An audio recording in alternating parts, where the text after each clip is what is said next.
आपण जर पाहिलं तर शेतकरी हा शेतीला जोडधंदा म्हणून पशुपालन करत असतो. अलीकडच्या काळात तरुण पिढी देखील आता या शेतीला जोडधंदा म्हणून बंदिस्त शेळीपालन करताना दिसत आहे आणि यामध्ये आता या शेळीपालनात प्रयोग देखील होताना दिसत आहेत. यामध्ये आता मोठ्या प्रमाणात बीटल शेळीपालन, बंदिस्त शेळीपालन करताना तरुण दिसतात आणि यातून आर्थिक उलाढाल देखील मोठी होत आहेत. आज आपण अशा एका तरुणाला भेटणार आहोत, ज्याच्याकडे अपुरी जे जागा आहे, त्याला जमीन देखील नाही, परंतु त्यांनी राहत्या घराच्या जागेत बंदिस्त बिटल शेळी पालन केलेलं आहे. आपण जर या ठिकाणी पाहू शकता, अत्यंत अपुरी अशी ही जागा आहे आणि या जागेतच या ठिकाणी त्यांनी बंदिस्त शेळी पालन केलेलं आहे.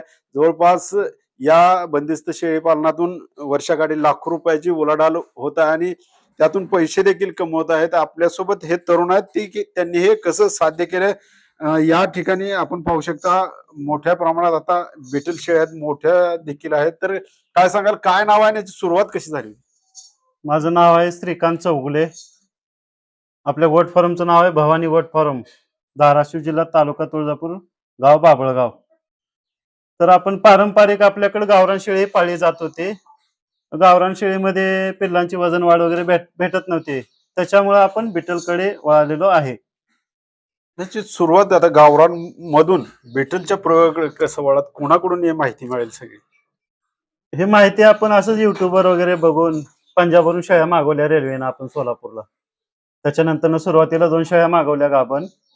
त्यांचे दूध देण्याची क्षमता, पिल्लांची वजन वाढ हे बघितल्यानंतर बी आपण आणखीन एक 5 शेळ्या खरेदी केल्यानंतर आता त्याच्यावरच आपला फॉर्म चालू आहे. वार्षिक उलाढाल आपलं साधारण एक 4-4.5 लाख रुपये आहे. देशी शेळी आणि या बिटल मध्ये काय फरक आहे आणि काय खासियत आहे या बिटल शेळीची? बिटल शेळीची खासियत म्हणजे बघा, आता समोरच दाखवतो मी. शेळीची हाईट, चेहरा, कान, स्ट्रक्चर बघा. शेळीचं स्ट्रक्चर एकदम छान आहे. दूध देण्याची क्षमता चांगली आहे. पिल्लही चांगले, वजन वाढ मिळते त्याच्यापासून.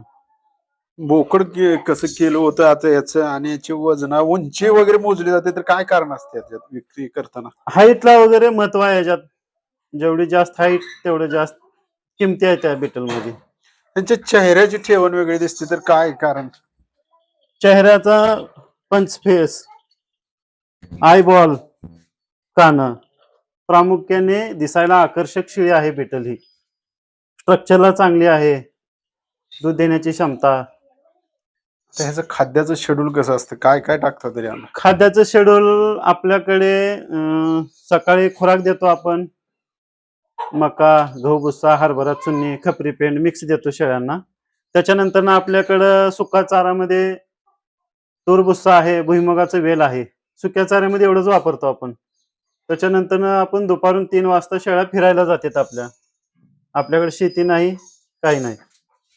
आरोग्याची कशी काळजी घेता? आता याच्यात महत्वाचं गोटा साफ ठेवणे असेल किंवा याच्या आरोग्याचं लसीकरण वगैरे कसं केलं जातं? लसीकरण वर्षातून आपण 4 लसीकरण करतो. आपण जर पाहिलं तर आता काही तरुणांची ओरड असते की आम्हाला जागा नाही, जमीन नाही, यात आम्ही आता कसा व्यवसाय करायचा. परंतु या धाराशिव जिल्ह्यातील बाभळगाव येथील यांनी एक चांगल्या प्रकारचा जागा अपुरी असतानाही राहत्या घराच्या जागेत या ठिकाणी हे बंदिस्त शेळी पालन केलेलं आहे आणि यातून लाखो रुपये त्यांनी कमवत आहेत.